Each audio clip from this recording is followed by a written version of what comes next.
So a lot of people have asked me about the different techniques that you need to play fingerstyle. I have a few tabs available. I haven't tabbed out nearly as much stuff as I should, and as much as people have asked me to do it.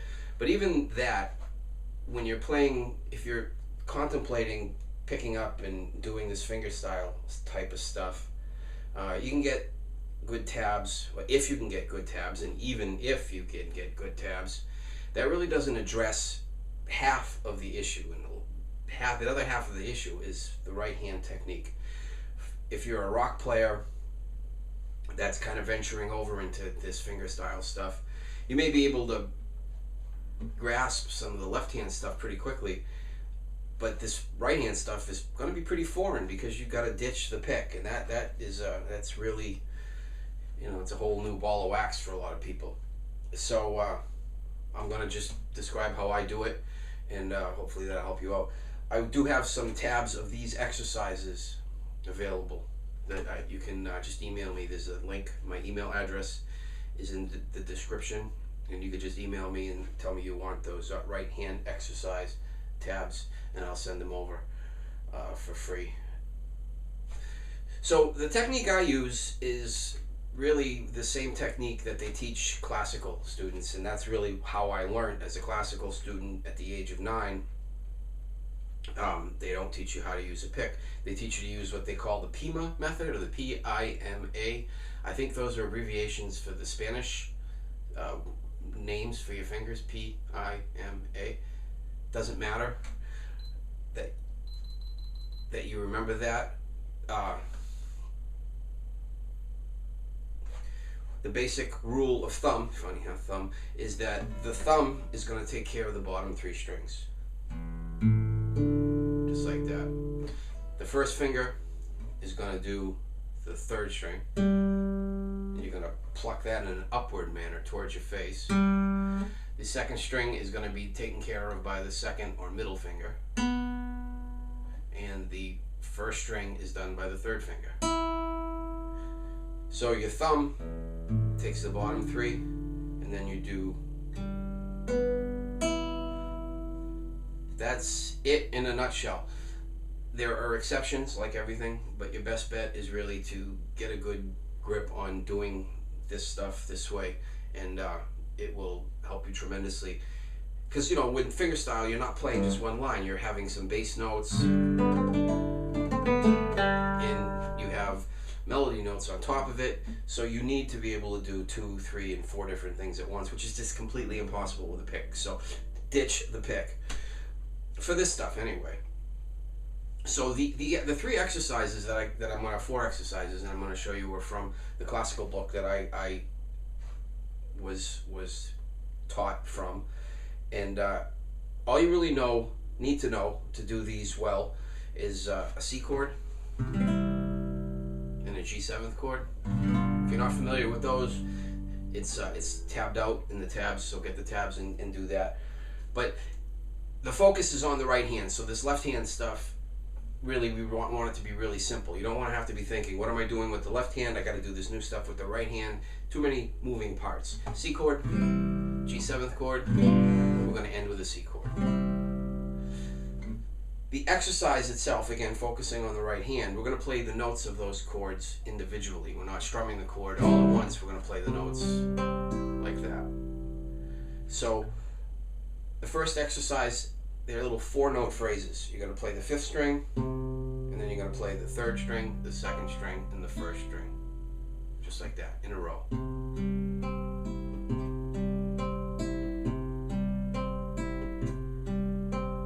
Then you're going to switch to the G7th chord.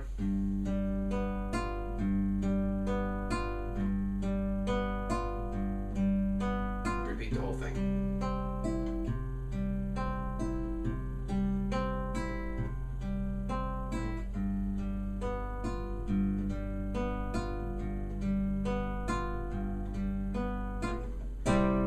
And then end with a C chord if you like. It just sounds nice. It's a nice little complete exercise.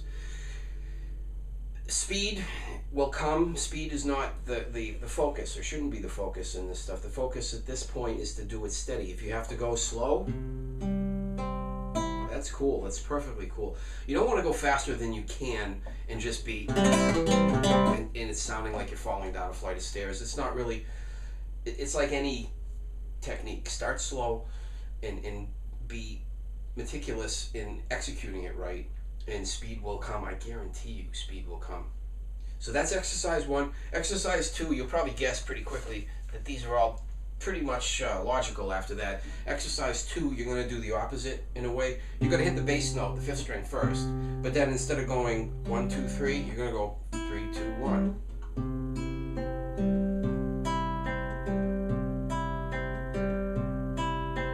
Change chord.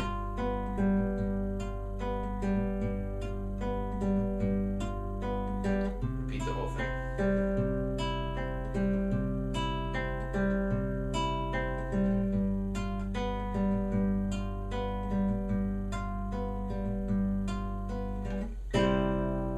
Again, the exercises are almost identical in form, just the differences in the order that we're picking. The third one, for the first 3 strings, now instead of 1, 2, 3 and 3, 2, 1, we're going to go 1, 3, 2, 1, 1, 3, 2. Bass note's always first.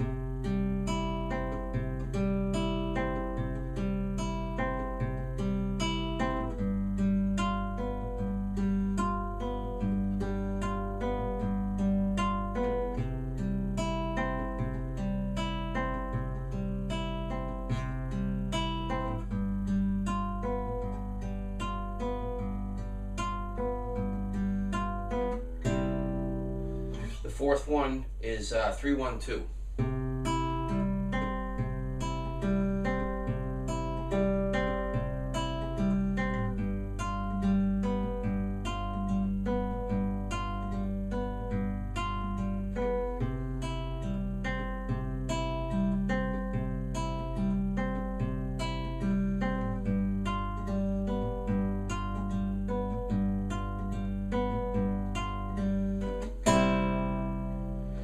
Those are the 4. Those 4 should get you well off the ground into doing this kind of stuff. Again, it's more about being steady. Speed will come. The other thing I wanted to say is that if you want to use a metronome, ultimately, it will help you immensely. And to use a little metronome, whoops, I just opened up my tuner, not my metronome. I got it set at 144 beats a minute. Again, you can do any, start slower, but just to give you an example of how it works together.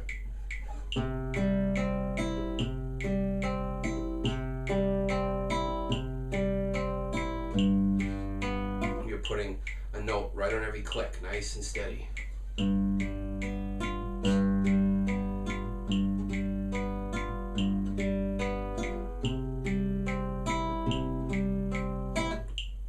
But you don't have to use 144 beats a minute. Use whatever you can do. Just find a spot where you're steady and work at it, and work on one exercise for a while.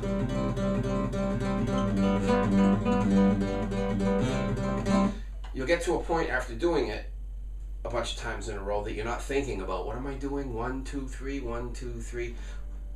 Muscle memory takes over, and when that happens, that's really when the magic happens, because it starts to speed up and you're not thinking about every little movement. It becomes natural. So I think that's it. You don't need fingernails to do this. A little bit of fingernail helps. I use a little. You may have questions every so often you see me using a thumb pick. I'll do a video regarding those, but even the thumb pick, having a thumb pick, the technique remains the same is what we're doing. So 4 exercises, free tabs, video description has my email address, and ditch the pick. Thanks.